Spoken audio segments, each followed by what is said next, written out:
Isang minuto pa lang, mula nang hawakan ko ang sertipiko ng aming annulment, agad kong ipinatigil ang 3 milyong pisong sustento kada taon para sa hipag kong nag-aaral sa Amerika. Tumawag ang dati kong asawa para kumprontahin ako. Kapag itinigil mo ang pera, mapapatalsik sa eskwela ang kapatid ko. Ngumiti ako. Bukas, may mas malaki pang sorpresa na naghihintay para sa kanya. Hawak ko ang papel ng aming annulment. Ramdam ko pa ang bahagyang init mula sa pulang selyo. Ngunit ang puso ko'y kasing lamig ng paglabas mula sa isang taon na tagla. Isang minuto lang, mula ng opisyal, na hindi na ako asawa ng lalaking nagngangalang Rico. Nakatayo ako sa labas ng Hall of Justice. Ang tindi ng sikat ng araw ng Hunyo ay nagpapakulo sa semento. Ngunit ang isip ko ay pambihirang kalmado.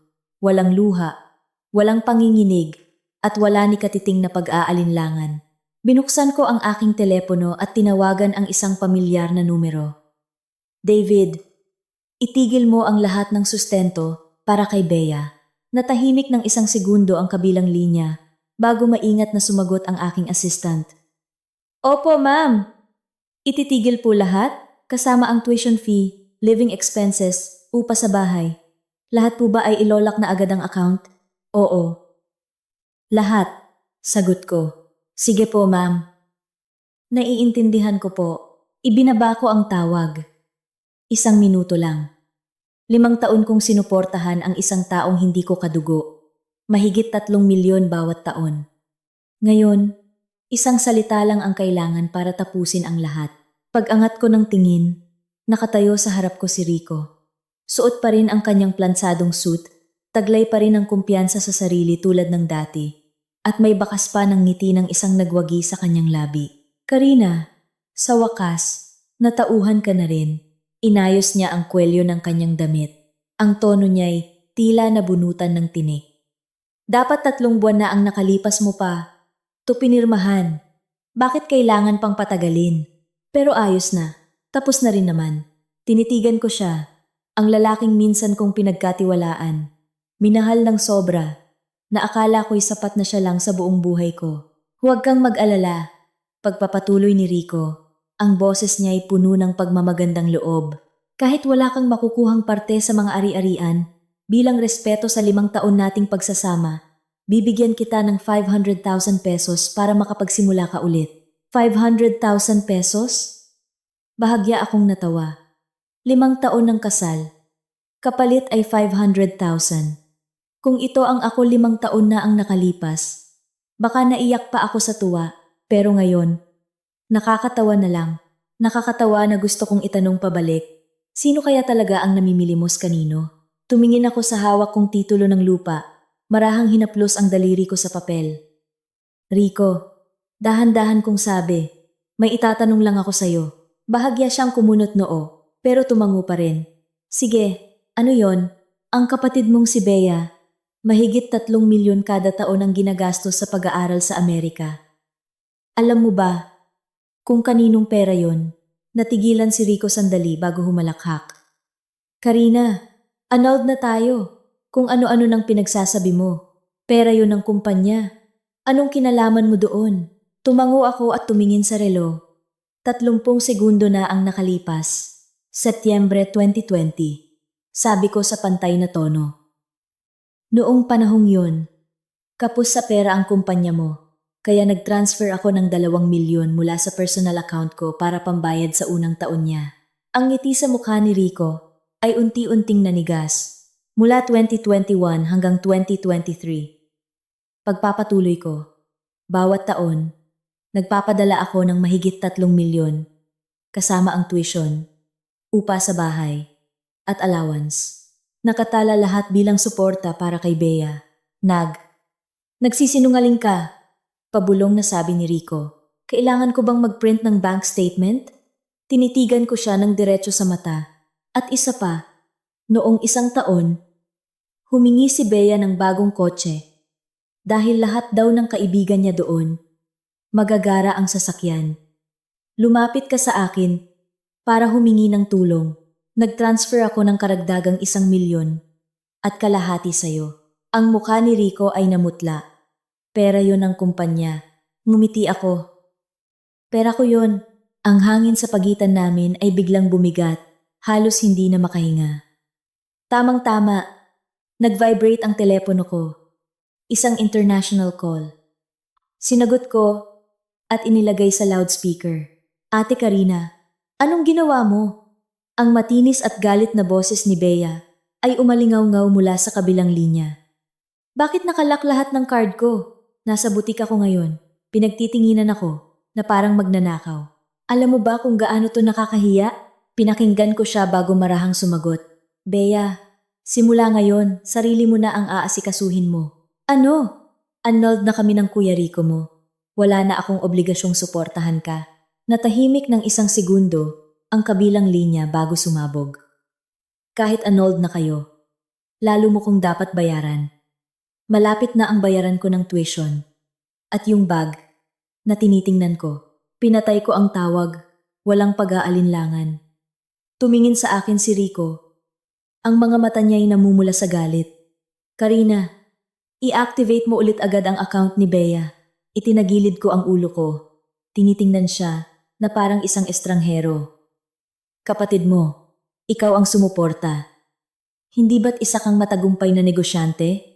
Isang simpleng tanong. Pero sapat na para hindi siya makapagsalita. Alam na alam ko.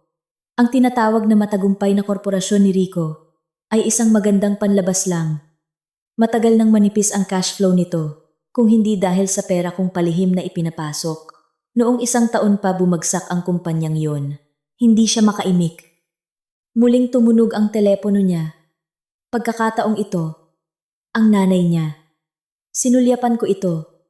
Pinatay ang tawag at agad na blinok ang numero. Karina, nababaliw ka na ba? Sigaw ni Rico. Gusto mo bang itulak sa kamatayan ng buong pamilya namin? Natawa ako. Kamatayan? Lumapit ako sa kanya. Ibinaba ang boses. Noong 1 taon, nag-utos ka ng mga lalaki para harangin ako sa daan at takutin akong pirmahan ang annulment papers. Naisip mo ba ang kamatayan noon? Ang mga mata niya ay bahagyang nag-alinlangan. Tinitigan ko siya. Sa loob ng 5 taon, hindi sa hindi ko alam. Binigyan lang kita ng pagkakataon. Huminto ako sandali, pero ngayon, naintindihan ko na may mga bagay na kahit gaano karaming pagkakataon ang ibigay mo, hindi na magbabago. Tumalikod ako para umalis. Sa likod ko, narinig ko ang boses ni Rico na puno ng puot. Karina, magsisisi ka. Hindi ako lumingon. Itinaas ko lang ang kamay ko at bahagyang iwinagayway. Huwag kang mag-alala. Bukas, may mas malaki pang sorpresa. Isang itim na sasakyan na nakaparada sa gilid ng kalsada ang nagbukas ng pinto. Yumuko ang driver. Ma'am Karina, sumakay ako sa kotse. Sa rear view mirror, nakita ko si Rico na tulala sa gitna ng init ng araw. Ang mukha niya ay nagbago mula sa galit. Naging pagkalito at unti-unting naging takot. Hindi niya alam na ang sasakyang ito ang pinakamura sa lahat ng pag-aari ko. Katulad ng hindi niya pagkakaalam na ang asawang minamaliit niya sa loob ng 5 taon ay hindi kailanman naging isang ordinaryong babae. Sumandal ako sa upuan at ipinikit ang mga mata.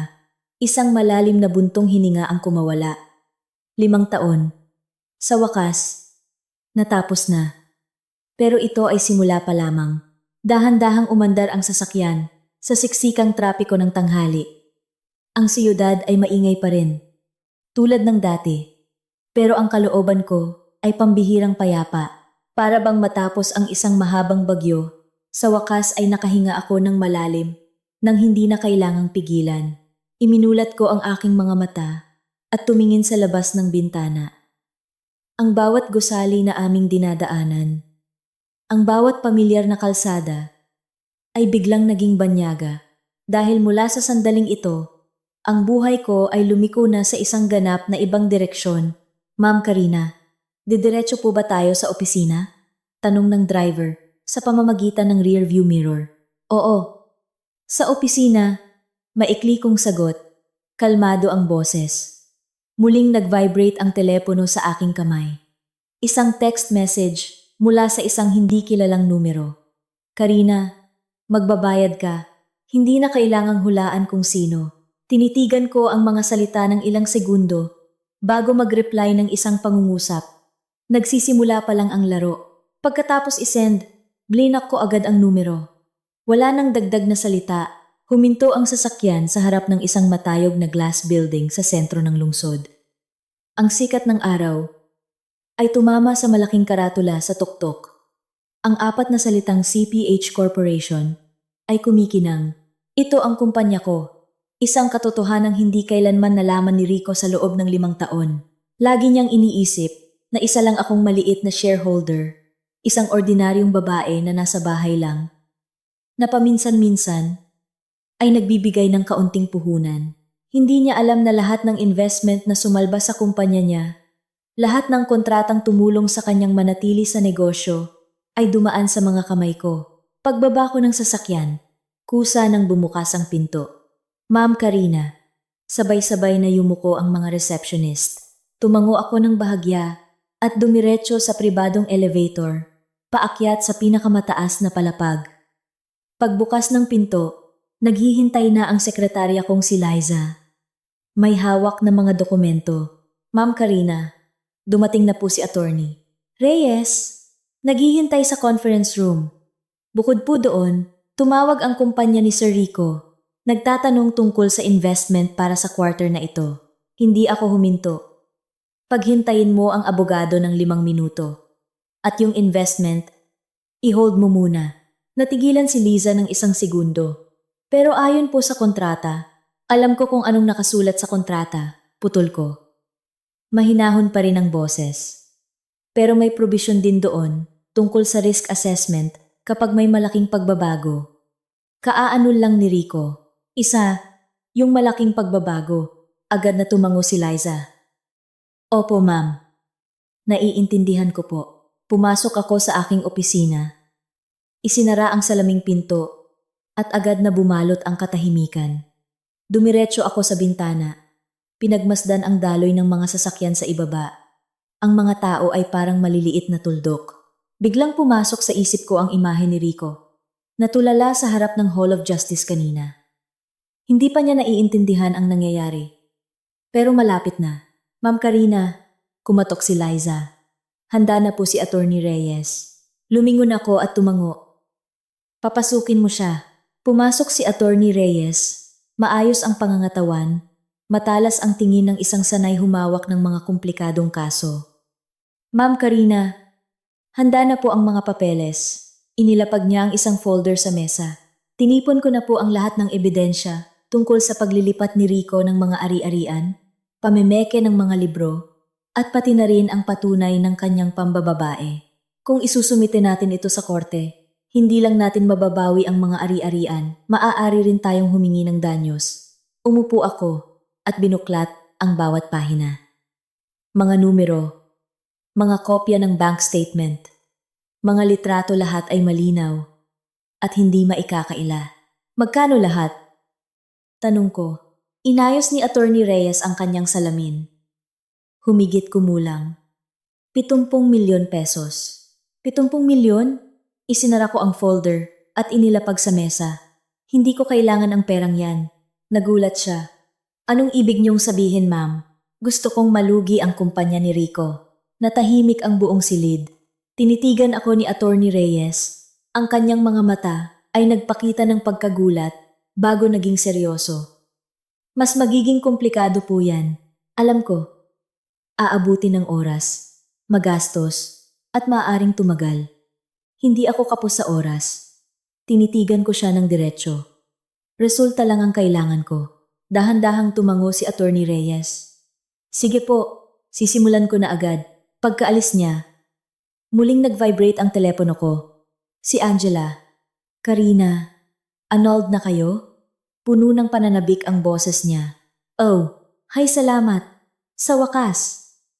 Mamayang gabi, kumain tayo sa labas. Sagot ko, bahagya akong natawa. Sige, teka. Itinigil mo na ba yung pera ni Bea? Itinigil ko na. Siguradong nagwawala na yung babaeng yon. 3 beses na. Kung nakatanggap ng tawag na puro mura, Kalmado kong sabi. Humalakhak si Angela. Buti nga sa kanya. Lagi kanyang tinuturing na ATM. Natahimik ako sandali. Hindi naman sa hindi ko alam. Dati, kusa ko lang ginagawa. Karina, biglang lumungkot ang boses ni Angela. Okay ka lang ba talaga? Tumingin ako sa labas ng bintana. Papalubog na ang araw. Okay lang. Isang maikling sagot. Pero sa pagkakataong ito, totoo, mabuti, sabi ni Angela. Ngayon, oras na para siya naman ang magbayad. Hindi ako sumagot. Ngumiti lang ako ng bahagya at ibinaba ang tawag. Mabilis na lumipas ang hapon. Tulad ng inaasahan ko, pagsapit ng hapon, nagsimulang lumabas ang balita. Rico Corp, nahaharap sa panganib na maubusan ng cash flow. Partner, itinigil ang kooperasyon. Bangko, pinag-aaralan muli ang loan. Nakaupo ako sa harap ng computer. Binabasa ang bawat balita. Hindi nagbago ang ekspresyon ng mukha. Nag-vibrate ang telepono. Si Rico.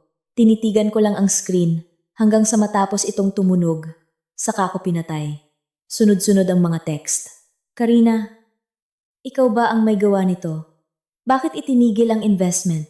Sagutin mo ang tawag. Mag-usap tayo. Binasa ko lahat at binura. Hindi ako sumagot. 10 minuto ang lumipas. Muling tumunog ang telepono. Ibang numero. Sinagot ko. Karina, anong ginagawa mo? Paos ang boses ni Rico. Halatang nawawala na sa sarili. Anong sinasabi mo? Mahinahon kong tanong. Ang investment, ang bangko, ang mga partner sabay-sabay lahat. Sa tingin mo? Sumandal ako sa upuan. Hindi maganda ang takbo ng negosyo mo. Bakit ako ang tinatanong mo? Huwag kang magkunwari, sigaw niya. Karina, kahit anong mangyari, naging mag-asawa tayo. Kailangan mo ba talagang umabot sa ganito? Natahimik ako ng ilang segundo bago magtanong pabalik. Noong inilipat mo lahat ng ari-arian para iwan akong walang-wala, naisip mo ba ang pagiging mag-asawa natin? Hindi siya nakasagot sa kabilang linya. Nagpatuloy ako sa pantay na boses. Noong dinala mo ang ibang babae sa opisina, sa hotel, naisip mo ba ang pagiging mag-asawa natin? Noong inutusan mo ang mga tao para harangin ako, naisip mo ba ang pagiging mag-asawa natin? Putol ko.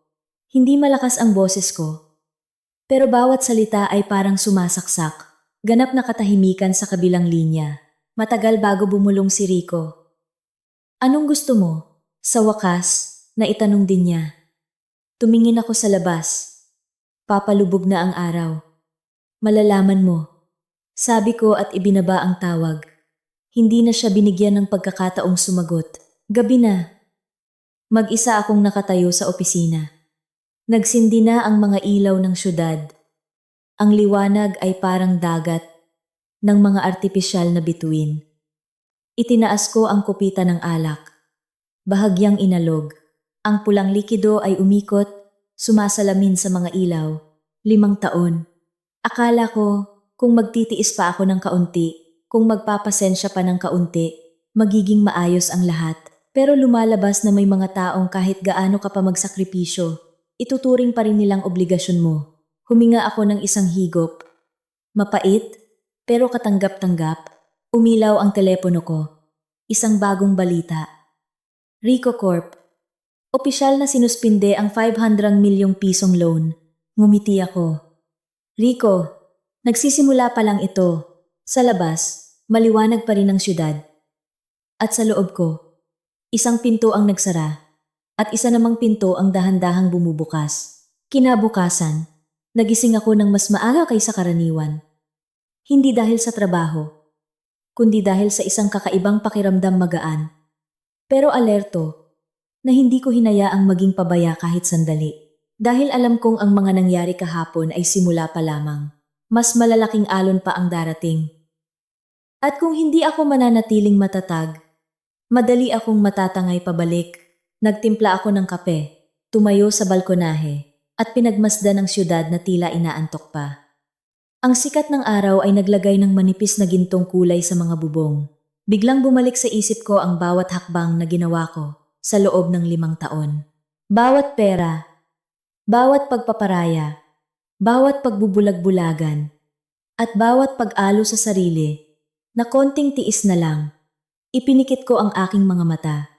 Wala nang konting tiis, tumunog ang telepono. Si David. Ma'am Karina, may malaking kaganapan po sa kumpanya ni Sir Rico kaninang umaga. Hindi ako nagulat. Ano yon? Opisyal nang nagpadala ng notice ang bangko para sa koleksyon ng utang. Ilang partners din ang nagsimula ng maningil. Sa ngayon, may mga supplier na sa labas ng kumpanya nila naniningil ng bayad. Huminga ako ng kape. Kalmado pa rin ang boses. Nailabas na ba lahat sa media? Opo, ma'am. Lahat ng business news outlets na i-post na. Mabilis ang pagkalat. Ituloy niyo lang yan. Opo. Ma'am, ibinaba ko ang tawag. Lahat ay nangyayari ayon sa plano ko. Hindi mas mabilis. Hindi mas mabagal. Sakto sa oras. Nagbihis ako at pumasok sa opisina ng mas maaga. Pagpasok ko pa lang sa lobby, ramdam ko na ang kakaibang hangin kumpara kahapon. Mas mabilis maglakad ang mga empleyado. Mas mahina mag-usap. Alam ng lahat na may malaking nangyayari. Pero walang nagsasalita. Ma'am Karina. Lumapit si Liza. Seryoso ang mukha. May ipinadalang tao ang kumpanya ni Sir Rico. Gusto raw po kayong makausap. Hindi ako huminto.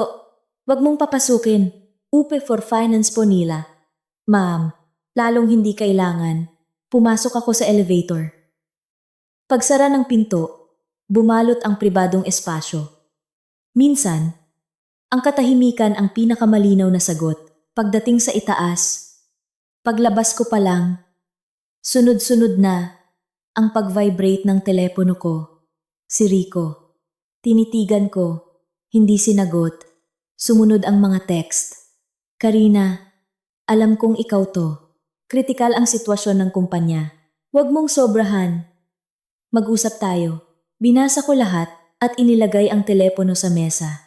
Hindi ako sumagot. Ilang minuto lang. Isa pang tawag. Ang nanay niya. Sandali akong nag-isip bago sinagot. Karina, anong ginagawa mo?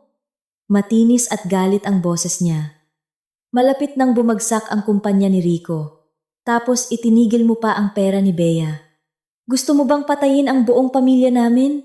Nakatayo ako sa tabi ng bintana. Pinagmamasdan ang mga sasakyan sa ibaba. Tita, dahan-dahan kong sabi, annulled na po kami ni Rico. Anong pakialam ko kung annulled na kayo? Ate ka pa rin ni Bea. Mag-isa siya doon. Sinong mag-aalaga sa kanya kung hindi ikaw? Bahagya akong natawa. Ate, hanggang ngayon, nasasabi pa rin niya yan. Nagkakamali po kayo, tita.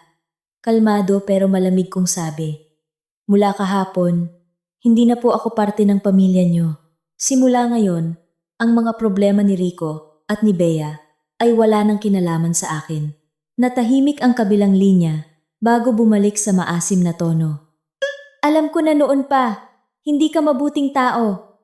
Sa labas, mukha kang anghel, pero sa loob, puro kalkulasyon. Ikaw ang sumisira sa anak ko. Nakikinig lang ako, hindi sumasabat. Hinintay kong matapos siya bago ako marahang sumagot. Tita, alam niyo po ba kung saan nagsimula ang kumpanya ni Rico? Natigilan siya. Siyempre, pinaghirapan niya yon. Mula sa 300,000 pisong pinagbentahan ko ng bahay ng nanay ko para maging puhunan niya, malinaw kong sinabi bawat salita. Alam niyo po ba kung saan niya nakuha ang unang kontrata niya? Hindi siya sumagot. Ginamit ko po ang koneksyon ng tatay ko. Katahimikan. Nagpatuloy ako. Hindi mataas ang boses, pero malinaw bawat salita. 3 beses na muntik malugi ang kumpanya niya. Sa bawat pagkakataon na, yun, ako ang naglabas ng pera para isalba ito. Sinasabi niyong hindi ako mabuting tao? Sa loob ng 5 taon. Ano po ako? Hindi na siya makapagsalita. Matagal bago humina ang boses niya. Responsibilidad mo yun. Ipinikit ko ang aking mga mata, sandali at iminulat. Hindi po, sabi ko. Kabutihan po yun. Ibinaba ko ang tawag. Wala nang kailangang idagdag. May mga taong kahit gaano mo ipaliwanag, hindi maiintindihan o naiintindihan nila. Pero ayaw tanggapin. Tanghali, lalong lumakas ang balita. Rico Corp, nahaharap sa pagkalugi. Mga empleyado, 2 buwan nang hindi sumusweldo. Mga partner, sabay-sabay na umuurong. Nakaupo ako sa opisina. Tinitingnan ang mga balita. Walang tuwa, walang galak. Payapa lang. Dahil alam kong hindi ito paghihiganti. Ito ay resulta-resulta ng mga ginawa niya. Tamang-tama. Bumukas ang pinto. Pumasok si Liza. Medyo nagmamadali ang boses. Ma'am Karina, nasa baba po si Sir Rico. Nag-angat ako ng tingin. Igigiit daw po niyang makausap kayo. Natahimik ako ng ilang segundo bago tumango. Papasukin mo siya. Nagulat si Liza. Papasukin mo. Sipaw. Bumalik ako sa upuan. Marahang inilapag ang mga kamay sa mesa. Oras na. Bumukas ang pinto. Pumasok si Rico. Isang araw lang. Pero parang ibang tao na siya. Gusot ang suit. Tabingi ang kurbata. Namumula ang mga mata. At may maitim na bilog sa ilalim nito. Ang buong katawan niya ay nagpapakita ng pagod at pagkasindak na hindi ko pa nakita sa kanya dati. Nakatayo siya sa harap ko. Hindi nagsalita agad. Tinitingnan lang ako. Na para bang sinusubukang hanapin. Ang babaeng akala niya ay kilalang kilala na niya. Umupo ka. Sabi ko, hindi siya umupo. Karina, kailangan mo ba talagang umabot sa ganito? Paos ang boses niya. Tinitigan ko siya. Hindi sumagot. Humakbang siya palapit. Ang kumpanya ang lahat sa akin. Alam mo yan. Kung babagsak to, wala nang matitira sa akin. Bahagya kong itinigilid ang ulo. Anong mangyayari kung wala nang matitira sa'yo? Natigilan siya. Marahil, hindi niya inaasahan na itatanong ko, yun pabalik. Karina, ibinaba niya ang boses. Naging mag-asawa tayo. Bahagya akong natawa. Naaalala mo pa pala? Isang tanong. Pero sapat na para hindi siya makapagsalita. Tumayo ako at dahan-dahang lumapit. Rico, tinitigan ko siya sa mata. Kung kahapon, hindi ako kumilos. Ano ako ngayon? Hindi siya nagsalita. Walang-wala. Ako na ang sumagot. Walang pera, walang bahay, walang kumpanya, at may masamang reputasyon pa. Huminto ako. Naisip mo ba yun? Kinuyom niya ang kanyang kamao. Kaya kong bumawi. Bumawi? Ngumiti ako. Paano? Natahimik siya. Tumalikod ako at lumapit sa bintana. Pumunta ka rito hindi para humingi ng tawad. Sabi ko. Pumunta ka para humingi ng pera. Bumigat ang hangin sa silid. Hindi siya tumutol. Dahil alam niyang totoo yon. Matagal bago siya nagsalita. Karina, anong gusto mo? Lumingon ako sa kanya. Wala nang bahid ng awa sa aking mga mata. Malalaman mo rin. Pero hindi ngayon. Pinindot ko ang intercom. Pumasok si Liza. Nakatayo si Rico doon na parang may gusto pang sabihin. Pero sa huli, wala siyang sinabi. Tumalikod lang siya at umalis. Pagsara ng pinto, muling naging tahimik ang silid. Nakatayo lang ako doon, nakatingin sa kawalan. Walang tuwa, walang lungkot. Katapusan lang ng isang kabanata ng buhay at simula ng panibago. Pagkasara ng pinto sa likod ni Rico, nanatili akong nakatayo ng matagal, nakatingin sa kawalan sa harap ko. Hindi dahil sa pag-aalinlangan, kundi para siguraduhing wala nang natitirang emosyon sa puso ko na maaaring maging dahilan para umurong ako. Dahil alam kong mula sa sandaling ito, wala nang balikan. Ma'am Karina, mahinang sabi ni Liza sa tabi ko. Kailangan ko po bang ipamonitor pa ang mga kilos ni Sir Rico? Umiling ako ng bahagya. Hindi na kailangang i-monitor. Bumalik ako sa upuan. Kailangan ko lang ng updates. Ang pag-monitor ay para sa mga taong may nararamdaman pa. Ako. Kailangan ko lang malaman para makontrol ang sitwasyon. Tumango si Liza. Opo, ma'am. Pagkaalis niya, tumunog ang telepono sa mesa ko. Inangat ko ito. Ma'am Karina, nais po ng bangko na kumpirmahin ang ilang impormasyon. Tungkol sa loan ng kumpanya ni Sir Rico. Malinaw at direkta ang boses ng lalaki sa kabilang linya. Kumusta ang sitwasyon nila? Opisyal na po silang inilagay sa high-risk category. Kung wala pong papasok na bagong pondo sa loob ng 72 oras, magsisimula na po ang foreclosure ng mga ari-arian. Natahimik ako sandali. 72 oras. 3 araw. Saktong panahon para sa isang kumpanya na manatili o tuluyang bumagsak. Hayaan nyo lang, sabi ko. Huwag kayong makialam. Opo, ma'am. Ibinaba ko ang tawag.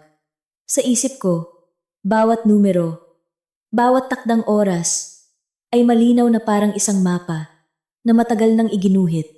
Hindi ko kailangang hulaan. Alam ko kung ano ang susunod na mangyayari. Nang hapong iyon, umalis ako ng opisina ng mas maaga.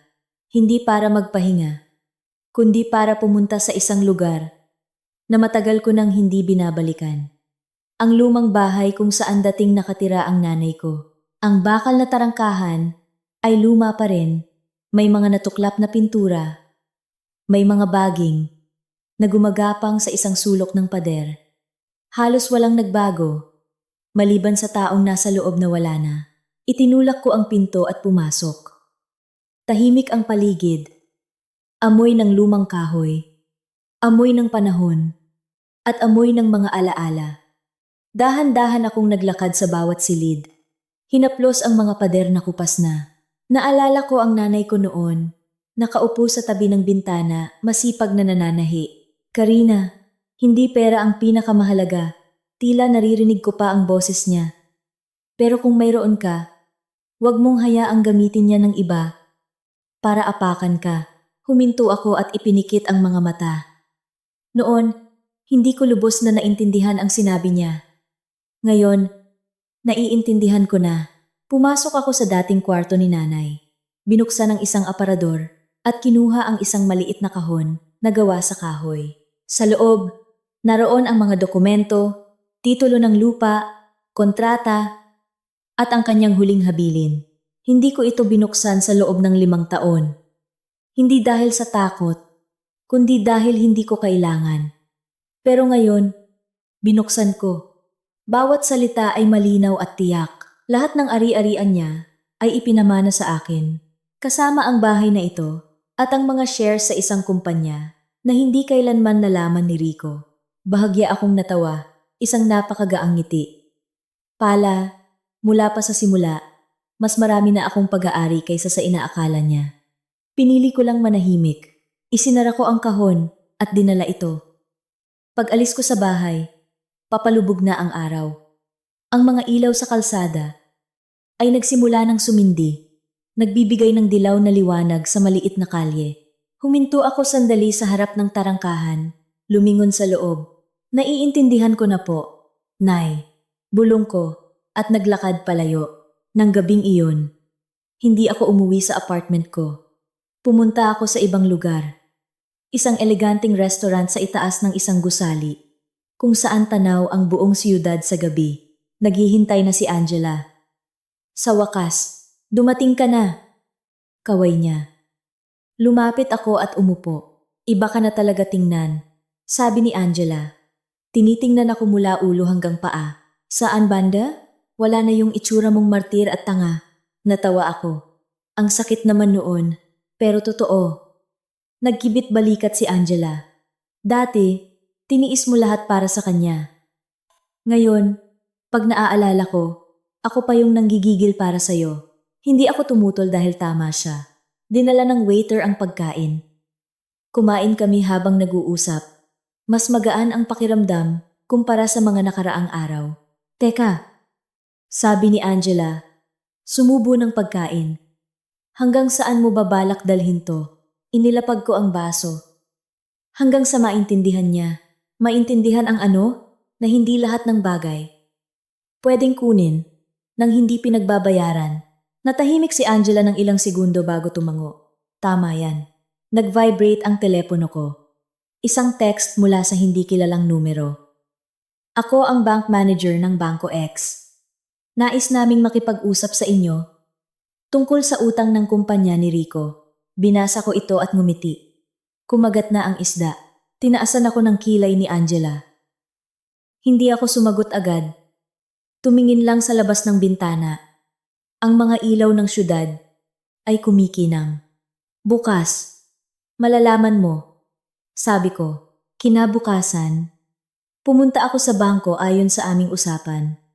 Malawak ang conference room, malamig ang puting ilaw. Isang nasa katanghaliang gulang na lalaki na nakasuot ang tumayo nang pumasok ako. Ma'am Karina. Ako po si Ji Kwang. Nakipagkamay ako at umupo. Sinuri po namin ang records ng kumpanya ni Rico. Diretsyong sabi niya. Napakalala po ng sitwasyon. Alam ko, nais po naming itanong kung interesado kayong sumali sa restructuring. Tinitigan ko siya. May kondisyon. Bahagya siyang ngumiti. Kayo po ang magkakaroon ng kontrol. Hindi ako nagulat. Ito ang susunod na hakbang. At si Rico ay aalisin sa kanyang posisyon. Sumandal ako sa upuan. Natahimik ng ilang segundo at nagsalita. Sige, isang maikling sagot, pero sapat na. Ang laro ay opisyal nang pumasok sa ibang yugto. Pag-alis ko sa bangko, tumunog ang telepono. Si Rico. Tinitigan ko at sa pagkakataong ito, sinagot ko, Karina, nakipagkita ka sa bangko, tama? Nagmamadali ang boses niya. Oh, anong? Anong binabalak mo? Huminto ako sa gilid ng kalsada. Pinagmasdan ang mga taong dumadaan. Malalaman mo, Karina, wag. Paalam Rico. Ibinaba ko ang tawag. Hindi na siya pinatapos. Humangin ng bahagya. Nagpatuloy ako sa paglakad. Bawat hakbang. Tiyak. Walang lingon-lingon. Pag-alis sa bangko, hindi ako dumiretso sa opisina. Naglakad ako ng mahaba sa isang pamilyar na kalsada. Ang hangin ng umaga ay bahagyang malamig, sapat para luminaw ang isip ko, at sapat para ayusin ang bawat susunod na hakbang sa planong matagal ko nang binuo. Ngayon lang ito opisyal na nailatag sa mesa. Sunod-sunod ang pag-vibrate ng telepono ko. Hindi ko na kailangang tingnan para malaman kung sino. Si Rico. Sa pagkakataong ito, hindi ko sinagot. Hindi dahil umiiwas ako, kundi dahil hindi pa ito ang tamang oras. May mga sagot na kailangang paghintayin para magkaroon ng bigat. Pagpasok ko sa labi ng kumpanya, sumalubong agad si Liza. May bahid ng tensyon sa mukha. Ma'am Karina, may nangyari po sa kumpanya ni Sir Rico kaninang umaga. Huminto ako. Ano yon? Nagrally po ang mga empleyado sa harap ng opisina. Hinihingi ang kanilang sahod. Ilan po ay nag-resign on the spot. Nandoon na rin po ang media. Tumango ako ng bahagya. Hindi nakakagulat. Kapag ang isang kumpanya ay naputulan ng pondo, ang unang reaksyon ay laging mula sa loob. Nakapagpadala na ba ng opisyal na abiso ang bangko? Opo ma'am. Posibleng ngayon o bukas ay sisimulan na nila ang mga susunod na hakbang. Pumasok ako sa elevator. Ihanda mo ang mga papeles. Naintindihan agad ni Liza. Opo ma'am, pagsara ng pinto ng elevator, ang maliit na espasyo ay sumalamin sa aking imahe sa salamin. Isang babaeng tuwid na nakatayo. Hindi nagbabago ang tingin. Ibang-iba sa sarili ko noong mga nakaraang taon. Na isang tawag lang ni Rico ay sapat na para mag-alala ako buong araw. Bumuntong hininga ako, hindi dahil sa pagod, kundi dahil sa wakas nakalaya na ako. Pagdating sa opisina, pag-upo ko pa lang, tumunog ang telepono. Sa pagkakataong ito, sinagot ko, Karina! Halos sumigaw si Rico. Ano ba talaga ang gusto mo? Inilagay ko ang telepono sa mesa. Inon ang loudspeaker at kalmadong nagsalita. Nawawala ka na sa kontrol. Hindi ko kailangan ng sermon mo. Sigaw niya. Nag-strike ang mga empleyado. Naniningil ang bangko. Kinakansela ng mga partner. Ang kontrata lahat sabay-sabay. Kung hindi ikaw ang nasa likod nito, sino? Hindi ako sumagot agad. Nagtanong lang pabalik. Naisip mo ba kung bakit sabay-sabay nangyari ang lahat? Natahimik ang kabilang linya sandali, bago malamig na tumawa. Huwag ka nang magpaligoy-ligoy. Sabihin mo na, nang diretso, sumandal ako sa upuan. Dahil matagal nang bulok ang pundasyon mo, bumigat ang hangin sa kabilang linya. Nagpatuloy ako sa pantay na boses. Ako lang yung tumigil sa pagsalo. Isang pangungusap, pero sapat na para mailantad ang lahat. Hindi siya nagsalita. Tanging mabibigat na paghinga na lang ang naririnig. Matagal bago bumulong ang boses niya. Karina, alam kong nagkamali ako. Hindi ako nagulat. Kapag ang isang tao ay na-corner, sasabihin niya ang mga bagay na hindi niya kailanman inakalang sasabihin. Hindi dapat kita trinato ng ganoon. Nakinig lang ako. Hindi sumasabat. Pero, pwede mo ba akong bigyan ng isa pang pagkakataon? Kung noon, baka lumambot na ang puso ko sa mga salitang yon. Pero ngayon, pagkakataon para saan? Tanong ko, para itama ang mga mali. Bahagya akong ngumiti. Gusto mo bang itama ang mga mali? O gusto mong isalba ang kumpanya? Hindi siya nakasagot. Hindi na kailangan. Alam ko na. Kang abe, tinawagan mo lahat ng partners mo. Pagpapatuloy ko. Pero walang sumagot. Pumunta ka rin sa bangko. Pero ayaw kanilang kausapin. Huminto ako. Alam mo kung bakit? Dahil hindi na sila nagtitiwala sa'yo. Hindi mataas ang boses ko. Pero malinaw. Bawat salita, ganap na katahimikan sa kabilang linya. Matagal bago siya nagsalita. Karina, anong gusto mong gawin ko? Tumingin ako sa labas ng bintana. Mataas na ang sikat ng araw. Mamayang hapon, pumunta ka sa opisina ko. Sabi ko, mag-isa ka. Ibinaba ko ang tawag, hindi na nagpaliwanag. 3:00 ng hapon, dumating si Rico. Sa pagkakataong ito, wala na ang pagmamadali, tulad kaninang umaga. Pero ang pagod ay kitang-kita pa rin sa kanyang mukha. Ang mga mata niya ay wala na ang dating kumpiyansa. Napalitan ito ng tila pagtanggap. Pumasok siya sa silid. Hindi nagsalita, nakatayo lang. Akala ko hindi ka darating. Sabi ko, wala na akong pagpipilian. Sagot niya. Tumango ako. Umupo ka. Umupo siya. Ang dalawang kamay ay nakapatong sa tuhod. Bahagyang nakayuko sa unang pagkakataon. Nakita ko siyang nasa mas mababang posisyon kaysa sa akin. Hindi dahil pinilit ko, kundi dahil siya mismo ang nagdala sa sarili niya rito. Diretsuhin na kita, sabi ko. Pumayag na ang bangko. Nasumali ako sa restructuring ng kumpanya mo. Agad siyang nag-angat ng tingin. Ano? Ako na ang magkakaroon ng kontrol. Nanigas ang hangin. Tinitigan niya ako na parang hindi makapaniwala. At ikaw, pagpapatuloy ko, ay aalis sa posisyon mo bilang tagapamahala. Hindi pwede. Tumayo siya. Kumpanya ko yan. Dating kumpanya mo. Pagtatama ko. Isang salita. Pero sapat na. Nakatayo siya doon. Humihingal. Tinitigan ko siya. Hindi. Sabi ko.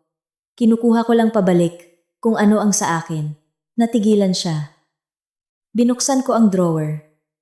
Kinuha ang isang folder at inilapag sa mesa. Pwede mong tingnan. Kinuha niya ito at binuklat ang bawat pahina.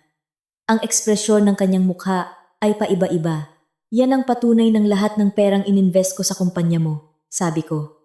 Kasama na yung mga hindi mo kailanman isinama sa records. Natahimik siya. Ang kabuuang halaga ay mahigit 80 milyong piso. Ganap na katahimikan. Ibinitaw niya ang mga papel. Nanginginig ang kamay. Siyempre, hindi mo alam. Tinitigan ko siya. Dahil hindi ka kailanman nagtanong. Isang napakagaang salita, pero napakabigat na hindi niya masagot. Umupo siya ulit, napahawak sa ulo. Paos ang boses niya. Gusto mo ba talaga akong itulak sa dulo? Natahimik ako sandali bago sumagot. Hindi. Nag-angat siya ng tingin. Binibigyan kita ng daan. Itinulak ko ang folder palapit sa kanya. Pirmahan mo to. Aalis ka sa kumpanya. Pero kapalit nito, hindi mo kailangang pasanin ang lahat ng utang. Tinitigan niya ako. Puno ng pag-aalinlangan ang mga mata. Kung hindi mo pipirmahan, sa loob ng 3 araw, babagsak ang kumpanya, sabi ko. Mawawala sa iyo ang lahat. Hindi ito pananakot. Katotohanan lang. Yumuko siya at nanahimik ng matagal. Napakatagal na naririnig ko ang pagtakbo ng orasan sa pader. Sa huli, Kinuha niya ang ballpen at pumirma. Isang pirma. Tiyak. Na parang pinuputol ang lahat ng nakaraan. Inilapag niya ang ballpen. Nanatiling nakaupo. Walang imik. Kinuha ko ang mga dokumento. Salamat. Natawa siya. Isang tuyong tawa. Salamat? Umiling siya. Nagbago ka na. Karina, tinitigan ko siya. Hindi, sabi ko. Hindi na lang ako. Ang dating ako. Tumayo siya at lumakad papunta sa pinto. Bago umalis, huminto siya sandali, pero hindi lumingon. Saka siya umalis. Nagsara ang pinto. Naiwan akong nakaupo doon. Tahimik. Walang tuwa. Walang lungkot. Gaan lang. Isang gaan na 5 taon kong hinintay. Pagkasara ng pinto sa likod ni Rico, hindi ito isang komprontasyon o isang banta. Ito ang tunay na tuldok sa lahat ng tumagal ng 5 taon. Nanatili akong nakaupo. Ang kamay ay nasa ibabaw pa rin ng mga dokumentong kapipirma lang. Nakatingin sa mga salitang basa pa sa tinta. Kalmado ang puso. Hindi dahil manhid ako, kundi dahil lahat ng emosyong dapat maramdaman ay naubos na matagal na. Ma'am Karina, kumatok si Liza at pumasok. Nagpadala na po ng kumpirmasyon ng bangko. Magsisimula na po ang proseso ng transition mamayang hapon. Tumango ako. Ihanda mo. Ang conference room. Personal akong dadalo. Opo, ma'am. Umalis si Liza. Tumayo ako. Inayos ang damit. At muling tumingin sa salamin. Ang mga mata ko ay ganoon pa rin. Kalmado, malinaw, walang pag-aalinlangan. Hindi na ito personal na usapin. Trabaho na ito. 3:00 ng hapon. Maliwanag ang conference room sa pinakamataas na palapag. Seryoso ang lahat. Halos walang nagsasalita, maliban sa mga kinakailangan. Naroon ang mga kinatawan ng bangko. Si Attorney Reyes, ang finance team ko, at ilang senior managers mula sa kumpanya ni Rico. Si Rico lang ang wala. Hindi ako nagtanong dahil alam kong wala na siyang papel sa silid na ito. Magsimula na tayo, malinaw kong sabi. Binuklat ang mga dokumento, binasa ang bawat probisyon, kinumpirma ang bawat numero. Mabilis pero maayos ang lahat. Walang detalyeng pinalampas. Nakaupo ako sa gitna. Hindi gaanong nagsasalita, pero bawat salita ko ay isang desisyon. Ang 500 milyong pisong utang ay ire-restructure, sabi ng kinatawan ng bangko. Sa kondisyon na magkakaroon ng bagong pondo ang kumpanya at magbabago ang pamunuan. Ako ang bahala doon, sagot ko. At ang lahat ng kapangyarihan sa pamamahala ay ililipat kay Ma'am Karina, tama? Walang tumutol dahil alam nilang wala nang ibang pagpipilian. Tumagal ng halos 3 oras ang pulong. Nang matapos ang lahat, dumidilim na sa labas. Ang mga ilaw ng syudad ay nagsimula ng sumindi, sumasalamin sa makapal na salamin ng conference room. Pumirma ako sa huling dokumento. Inilapag ang ballpen. Isang malinaw na pakiramdam ang lumitaw, hindi tagumpay. Kundi pagtatapos, isang yugto ang nagsara. Congratulations, Ma'am Karina. Sabi ni Attorney Reyes. May halong ginhawa sa boses. Mula ngayon, nasa kamay niyo na po ang lahat. Tumango ako. Salamat, Attorney. Unti-unting umalis ang lahat. Naging tahimik ang silid. Nanatili pa ako ng ilang minuto, nakatingin sa labas. Ang mga ilaw ay kumikinang, na parang isang larawang hindi tumitigil. Nag-vibrate ang telepono ko. Isang hindi kilalang numero. Sinagot ko, Ate Karina? Pamilyar na boses. Si Bea. Bakit ka tumawag? Diretsong tanong ko. Natahimik ang kabilang linya bago humagulgol. Ate, parang awa mo na. Ibalik mo na yung pera. Malapit na akong mapaalis sa eskwela. Ang boses niya ay hindi na matinis tulad ng dati, kundi nanginginig at puno ng takot. Tinawagan ko na si Kuya Rico, pero wala siyang pera. Hindi ako nagulat. Bea, sabi ko, ilang taon ka na? 22 po. Kung ganoon, sa tingin mo, hanggang kailan kita dapat suportahan? Natahimik ang kabilang linya. Tanging hikbi na lang ang naririnig. Pero dati po, si ate naman. Dati, kusa kong ginagawa yon, putol ko. Ngayon, hindi na. Isang mahabang katahimikan. Ate Karina, bumulong siya. Hindi ko na po alam ang gagawin. Ipinikit ko ang aking mga mata sandali. Hindi dahil lumambot ang puso ko, kundi dahil nag-iisip. Hindi na ako magpapadala ng pera. Sabi ko at huminto. Pero bibigyan kita ng isang pagpipilian. Agad siyang natahimik. Ano po, yon? Ate, magtrabaho ka. Part-time o full-time? Malaki ka na. Pero nag-aaral po ako. Kinuha ko na ang pamamahala sa kumpanya ng Kuya Rico mo. Kalmado kong sabi. Kung gusto mo, pwede kitang i-refer sa isang trabaho sa branch natin dyan. Hindi siya nagsalita. Marahil hindi makapaniwala. Kumita ka ng sarili mong pera. Bayaran mo ang sarili mong tuition pagpapatuloy ko. Wala nang susuporta sa'yo. Matagal bago bumulong si Bea. Ate, hindi niyo na po talaga ako tutulungan? Iminulat ko ang mga mata, nakatingin sa syudad. Hindi. Ibinaba ko ang tawag. Walang pag-aalinlangan.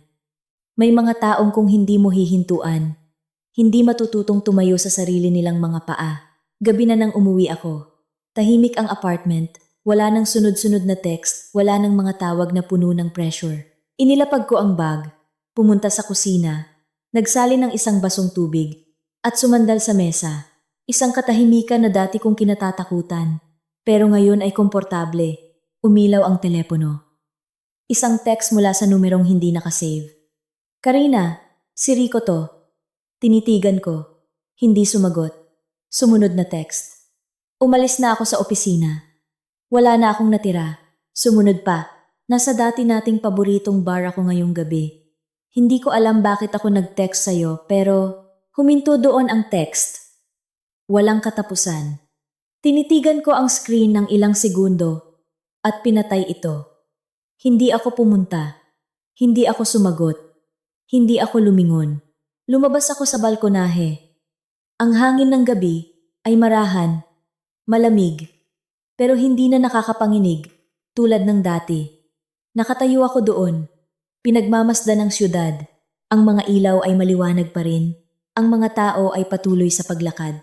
Kahit may isang taong nawalan ng lahat, hindi hihinto ang mundo. At ganoon din ako. Pumasok ako sa loob at isinara ang pinto. Isang araw ang natapos. Walang nang ugnayan. Walang nang gapos. Tanging ako na lang. Kinabukasan, nagising ako ng medyo huli. Hindi dahil sa pagod, kundi dahil sa unang pagkakataon sa loob ng maraming taon. Hindi ako ginising ng isang di nakikitang bigat sa aking dibdib. Wala na ang pakiramdam na kailangan kong buksan agad ang telepono para tingnan kung may problema sa kumpanya ni Rico, kung kailangan niya ng pera, o kung tumawag na naman ang nanay niya para manumbat. Sa halip, isang tunay na katahimikan ang sumalubong sa akin. Isang katahimikan kung saan maaari akong manatili sa kama ng ilang minuto, pagmasdan ang sikat ng araw na tumatagos sa kortina at ma-realize na sa wakas, bumalik na ang buhay ko sa tamang lugar nito. Tumayo ako, nagtimpla ng kape at tumayo sa tabi ng bintana. Ang siyudad ay nagsisimula ng maging abala. Sa isip ko, wala na ang mga komplikadong kalkulasyon, kundi isang pambihirang kalinawan. Parang isang lawa, matapos ang malakas na ulan. Sa wakas ay tumining, at nakikita mo na ang ilalim nito, pati na ang mga bagay na matagal nang natatabunan. Tumunog ang telepono. Si Liza. Ma'am Karina, maayos na po ang sitwasyon sa bagong kumpanya. Pero may ilang dating managers ni Sir Rico na hindi nakikipag-cooperate. Hindi ako nagulat. Anumang pagbabago sa kapangyarihan ay laging may kasamang reaksyon, lalo na mula sa mga taong sanay na nasa itaas at ngayon ay napipilitang yumuko sa isang taong dati nilang minamaliit. Ipadala mo sa akin ang listahan nila. Kalmado pero tiyak kong sabi, kung sino ang hindi makikipag-cooperate, tanggalin mo. Natahimik si Liza sandali bago sumagot. Naiintindihan ko po, ma'am. Ibinaba ko ang tawag. Humigop ng kape. Ang pait ay kumalat sa dila ko. Pero hindi na masama sa pakiramdam. Dahil sa pagkakataong ito, Ako ang pumili ng pait na yon. Hindi ako pinilit na lunukin ito. Pagdating sa opisina, iba na ang hangin. Wala na ang gulo, wala na ang mga nagtatakang tingin. Sa halip, napalitan ito ng pag-iingat, pagmamasid, at respeto. Pagdaan ko sa lobby, tumatayo ang bawat empleyado para bumati, hindi magarbo. Pero sapat para ipakita na malinaw na ang posisyon ko. Ma'am Karina, lumapit ang isang nasa katanghaliang gulang na manager, medyo nag-aalangan ng boses. Nais po naming malaman ang mga susunod ninyong plano. Huminto ako at tiningnan siya. Patatagin muna natin ang kumpanya. Sabi ko, saka tayo lumago. Tumango siya, pero may pag-aalala pa rin sa mga mata niya. Paano po si Sir Rico? Tinitigan ko siya. Wala na siyang kinalaman dito. Isang maikling pangungusap, pero sapat para putulin ang lahat ng haka-haka. Pumasok ako sa bagong opisina, na dati ay kay Rico. Ang espasyo ay pareho pa rin. Ang mga gamit ay ganoon pa rin. Ang nakaupo lang ang nagbago. Inilapag ko ang bag at dahan-dahang umupo. Hinaplos ang mesa kung saan dati siyang umuupo nang may kumpiyansang halos mayabang. Ngayon, isang espasyo na lang. Hindi ko gustong agawin ang posisyong ito. Bumalik lang ito sa tamang lugar. Tanghali. Habang binabasa ko ang mga ulat, tumunog ang telepono. Si Angela. Karina. Nabalitaan ko. Anong balita? Kinuha mo na pala ang buong kumpanya niya? Bahagya akong ngumiti. Oo. Diyos ko. Akala ko nagbibiro ka lang. Ginawa mo talaga. Hindi biro yon. Sabi ko. Plano yon. Natahimik si Angela sandali bago humalakhak. Buti nga sa kanya. Teka, gumaan ba pakiramdam mo? Tumingin ako sa labas ng bintana. Ang sikat ng araw ay pumapasok sa silid. Maliwanag pero hindi nakakasilaw. Gumaan! Sagot ko. Mas magaan kaysa sa inaakala ko. Ibinaba ko ang tawag at nagpatuloy sa trabaho. Bawat numero, bawat plano ay malinaw. Hindi na apektado ng emosyon. Hindi na kailangang mag-alala para sa ibang tao. Lahat ay bumalik sa tunay na anyo nito. Lohikal, praktikal, at malinaw. Pagsapit ng hapon, pumasok si Liza. Medyo nag-aalinlangan ang mukha. Ma'am Karina, may gustong kumausap sa inyo. Sino? Si Sir Rico po. Hindi ako nagulat. Nagtanong lang. Anong sabi niya? Isang huling beses lang daw po. Natahimik ako sandali bago tumango. Papasukin mo. Hindi dahil gusto ko siyang makita, kundi dahil may mga bagay na kailangang tapusin ng maayos. Pumasok si Rico. Sa pagkakataong ito, wala nang suit. Wala nang maayos na pananamit. Isang simpleng polo shirt lang na medyo gusot. Mas payat ang mukha at ang mga mata niya ay wala na ang pag-aalinlangan, kundi isang pagod at tila pagsuko. Nakatayo siya sa harap ng mesa, hindi umupo. Hindi na kita aabalahin ng matagal. Mahinang sabi niya. Hindi ako nagsalita, naghintay lang. May isa lang akong tanong. Tumango ako ng bahagya. Kung noon, kung hindi ko ginawa ang lahat ng yon, magiging iba kaya ngayon?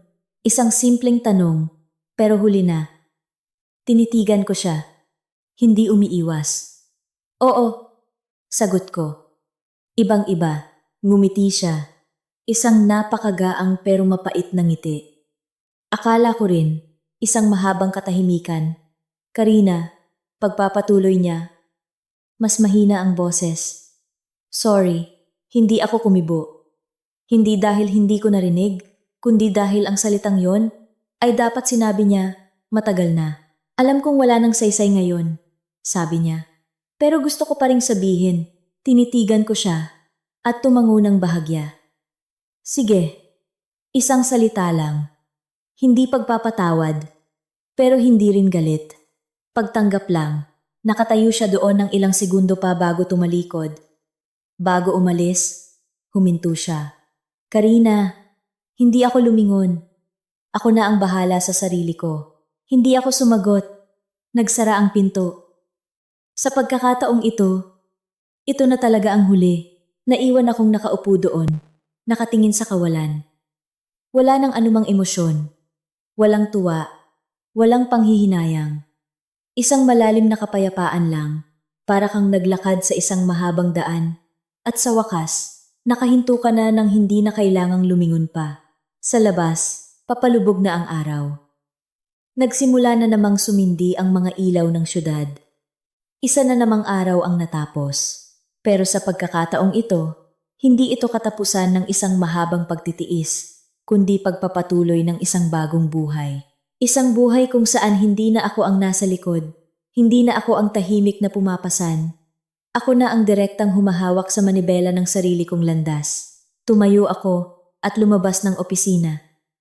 Ang mga ilaw sa pasilyo ay maliwanag. Bawat hakbang ko ay matatag. Hindi mabagal. Hindi mabilis. Sakto lang, pagkaalis ni Rico.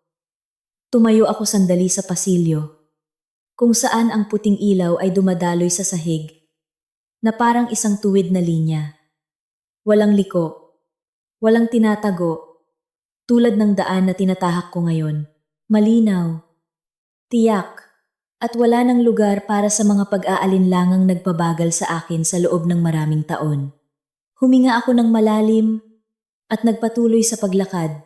Bawat hakbang ay hindi mas mabilis, pero mas matatag, na para bang bawat isa ay matagal ng pinag-isipan. Sa mga sumunod na araw, unti-unting naging stable ang kumpanya. Hindi yung panlabas na kaayusan para pagtakpan ang problema, kundi isang tunay na pagsasaayos mula sa ugat. Bawat departamento ay sinuri. Bawat gastos ay ginawang malinaw. Bawat posisyon ay inilagay sa tamang tao. Hindi ko minadali ang lahat, dahil alam kong ang anumang mabilis na itinayo ay madali ring gumuho. Pinili ko ang dahan-dahan pero sigurado. Bawat hakbang, tulad ng itinuro ng nanay ko, sa pananahi, ang tahi ay dapat pantay. Ang karayom ay dapat matatag, para tumagal ang damit. Ma'am Karina, inabutan ako ni Liza ng isang folder. Ang financial status natin ngayong linggo ay bumuti na. Nagsisimula nang bumalik ang cash flow. Binuklat ko ang bawat pahina. Ang mga numero ay hindi na kulay pula tulad ng dati. Unti-unti nang nagiging balanse. At may bahagyang paglago pa. Isang maliit na pagbabago, pero sapat para ipakita na tama ang direksyon. Panatilihin natin ang ganitong bilis, sabi ko. Hindi kailangang magmadali, tumango si Liza. Opo, ma'am. Nag-atubili siya sandali. Teka po, may balita tungkol kay Sir Rico. Huminto ang kamay ko. Anong balita? Ibinenta na po niya ang kanyang kondo, lumipat na, at naghahanap daw po ng trabaho. Natahimik ako ng ilang segundo. Hindi nagulat, pero hindi rin manhid. Sige, isang salita lang. Walang dagdag na tanong. Walang komento. Naintindihan ni Liza at umalis. Nagpatuloy ako sa trabaho. Pero biglang dumaan sa isip ko ang imahe ni Rico noon, ang lalaking laging kumpiyansa na hawak niya ang lahat. At sa loob lang ng ilang araw, lahat ay gumuho. Hindi dahil may nanira, kundi dahil ang pundasyon niya ay hindi talaga matatag. Nang hapong iyon, umalis ako ng maaga. Hindi dahil may importante akong gagawin, kundi dahil gusto ko lang maglibot sa syudad. Walang destinasyon, walang plano. Nagmamaneho lang ng dahan-dahan sa mga pamilyar na kalsada. Pinagmamasdan ang mga taong dumadaan. Ang mga mukhang hindi ko kilala. At napagtanto kong ang buhay na ito ay hindi umiikot sa iisang tao. Kahit ano pa ang mawala o makuha mo, magpapatuloy pa rin ito, hindi naghihintay. Huminto ako sa isang maliit na coffee shop, pumasok, at pumili ng isang tahimik na sulok. Umorder ako ng kape, at umupo lang, nakatingin sa labas. Ang liwanag ng hapon ay unti-unting nagiging dilim. Bawat taong dumadaan ay may sariling kwento, sariling buhay. Walang nakakakilala sa isa't isa. At hindi na kailangan. Nag-vibrate ang telepono ko. Si Bea. Binuksan ko. Ate Karina, nagtatrabaho na po ako. Hindi ako sumagot agad. Sumunod na text. Nasa isang restaurant po ako. Hindi malaki ang sahod. Pero sisikapin ko po. Tinitigan ko ang screen bago mag-type. Sige. Isang salita lang. Walang panghihikayat. Walang panunumbat. Pero sapat na. Sapat na para maintindihan niyang ang daan na ito ay kailangan niyang lakarin mag-isa. Inilapag ko ang telepono at humigop ng kape. Ang pamilyar na pait ay kumalat. Pero sa pagkakataong ito, may kasamang tamis sa dulo. Napakaliit, pero totoo. Nang gabing iyon, pag-uwi ko, nagsindi na ang mga ilaw ng syudad. Ang liwanag mula sa mga gusali sa tapat ay tumatama sa aking balkonahe. Lumilikha ng mga anino at liwanag. Lumabas ako at tumayo sandali. Ang hangin ng gabi ay dumampi sa aking buhok. Malamig pero hindi nakakaginaw. Nakakaginhawa, sumandal ako sa rehas. Nakatingin sa ibaba. Ang mga sasakyan ay patuloy na dumadaloy. Parang oras. Umilaw muli ang telepono. Isang text. Hindi mula kay Rico. Hindi mula kay Bea. Kundi mula sa isang lumang numero na matagal nang hindi nagpaparamdam. Karina, tiyo mo to. Kaibigan ng papa mo. Natigilan ako. Kadarating ko lang galing abroad. Nabalitaan ko ang tungkol sa'yo. Gusto kitang makita. Tinitigan ko ang mga salita. Isang kakaibang pakiramdam ang dumaan. Hindi pag-aalala. Hindi pagkamausisa. Parang isang bagong pinto na bumubukas.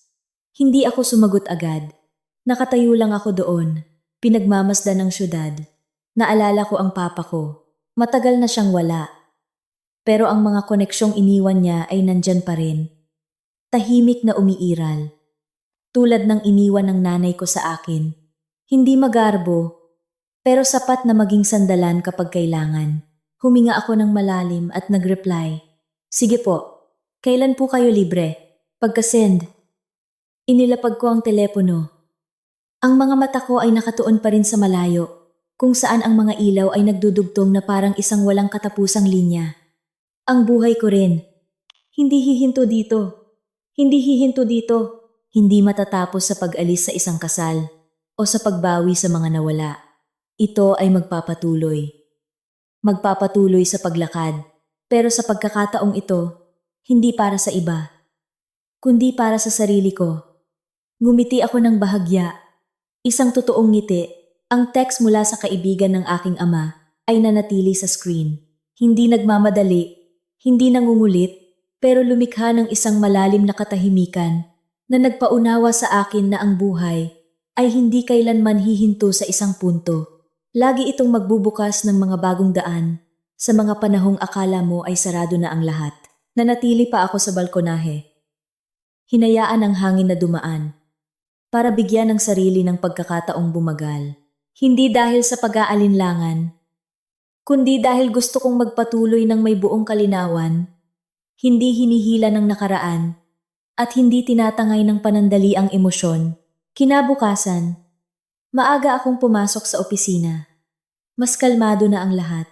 Ang mga maingat na tingin noon ay napalitan na ng focus. Ang mga departamento ay mas maayos ng tumatakbo. Ang mga financial reports ay wala ng magugulong numero. Mayroon ng sistema. Naglakad ako sa bawat area. Hindi gaanong nagsasalita. Pero sapat na ang presensya ko para ayusin ng lahat ang kanilang trabaho. Ma'am Karina, sumunod si Liza. Hawak ang isang tablet. Kumpirmado na po ang meeting sa bangko. Mamayang 3:00. Yung tiyo niyo po. Kailan niyo balak makita? Bahagya akong huminto. Mamayang gabi. Tumango si Liza. Hindi na nagtanong. Alam niyang may mga bagay na hindi na kailangang ipaliwanag. Mabilis na lumipas ang umaga. Tuloy-tuloy ang trabaho ko. Bawat desisyon ay ginagawa ng walang pag-aalinlangan.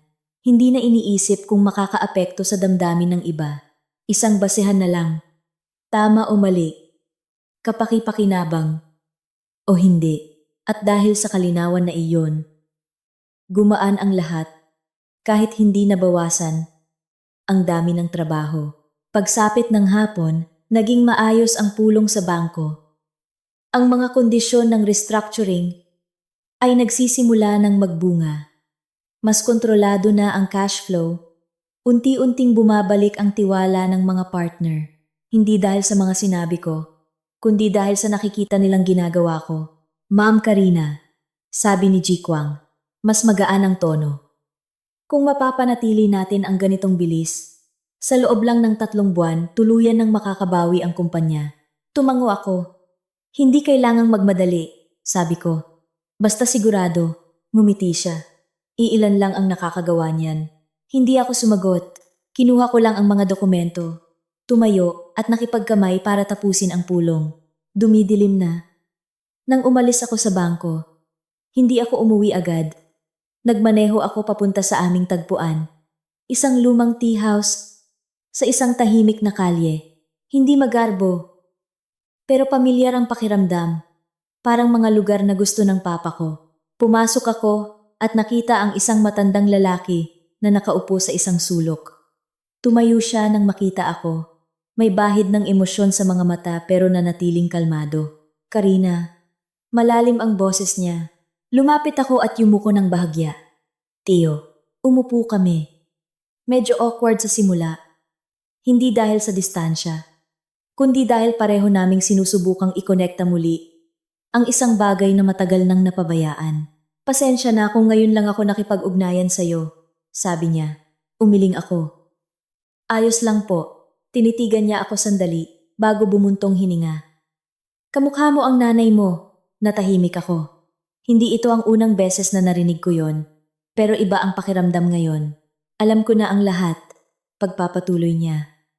Tungkol sa kasal mo, sa kumpanya, at sa lahat ng ginawa mo. Hindi ko na tinanong kung paano niya nalaman. Hindi na iyon mahalaga. Bago mawala ang papa mo, may ipinakiusap siya sa akin. Natigilan ako. May kinuha siya mula sa kanyang bulsa, isang lumang sobre at inilapag sa mesa. Sabi niya, kung kakailanganin mo balang araw, ibigay ko to sa'yo. Tinitigan ko ang sobre. Hindi minadaling buksan. Ano po ito? Shares, sabi niya. Sa isang kumpanya na matagal nang pinag-investan ng papa mo. Pero hindi niya ipinangalan sa kanya. Tinitigan ko siya. Hindi maitago ang pagkagulat. Gaano po karami? Ngumiti siya ng bahagya. Sapat para hindi mo na kailangang makipag-agawan kahit kanino. Bumigat ang hangin. Binuksan ko ang sobre. Sa loob, malinaw ang mga dokumento. Legal. At ang numero ay nagpatahimik sa akin ng ilang segundo. Hindi dahil sa pagiging materyoso, kundi dahil naintindihan ko. Hindi ako kailanman iniwan ng papa ko na mag-isa. Isinara ko ito at inilapag sa mesa. Tio, pwede po bang kayo muna ang magtago nito? Nagulat siya. Hindi mo kailangan? Hindi ko po kailangan ngayon, sabi ko. Tumango siya. May kasiyahan sa mga mata. Mas matatag ka kaysa sa inaakala ko. Ngumiti ako ng bahagya. Natuto lang po ako sa mga nangyari. Nag-usap pa kami sandali. Hindi matagal, pero sapat para punan ang mga taon ng pagkawalay. Pag-alis ko sa tea house, gabi na. Ang mga ilaw sa kalsada ay sumasalamin sa basang kalsada matapos ang isang mabilis na ulan. Dahan-dahan akong lumakad papunta sa kotse. Ang puso ko ay hindi mabigat, hindi magaan. Balanse. Para bang lahat ay bumalik na sa tamang lugar. Nag-vibrate ang telepono ko. Isang text mula kay Rico. Nahanap na ako ng trabaho. Tinitigan ko, hindi sumagot. Sumunod na text. Hindi mataas ang posisyon, pero sapat para mabuhay. Binasa ko at pinatay ang screen. Hindi dahil sa pagiging manhid, kundi dahil wala ng dahilan para ipagpatuloy ang anumang usapan. Sumakay ako sa kotse, pinaandar ito. Dahan-dahang umandar ang sasakyan sa mga maliwanag na kalye. Sa isip ko, wala na ang mga imahe ng nakaraan.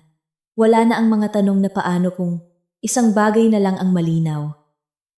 Hindi hihinto ang buhay. At ganoon din ako. Pagkatapos ng pagkikita namin ng kaibigan ng aking ama, hindi ko dinala ang sobre. Naintindihan kong may mga bagay na hindi kailangang hawakan ng mahigpit para maging sayo. At minsan, ang hindi pagmamadaling magmay-ari ang nagbibigay sa'yo ng kalinawan sa tunay na halaga nito. Dahan-dahan akong nagmaneho. Pinagmamasdan ng mga ilaw na humahaba sa salamin ng kotse.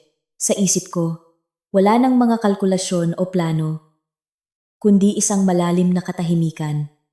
Naitanong ko sa sarili, kung hindi dahil sa mga nangyari, makakalabas kaya ako? Sahaw lang ako mismo ang gumawa para sa sarili ko sa loob ng maraming taon. Kinabukasan, pagpasok ko sa opisina, wala na ang bakas ng gulo. Lahat ay nasa ayos.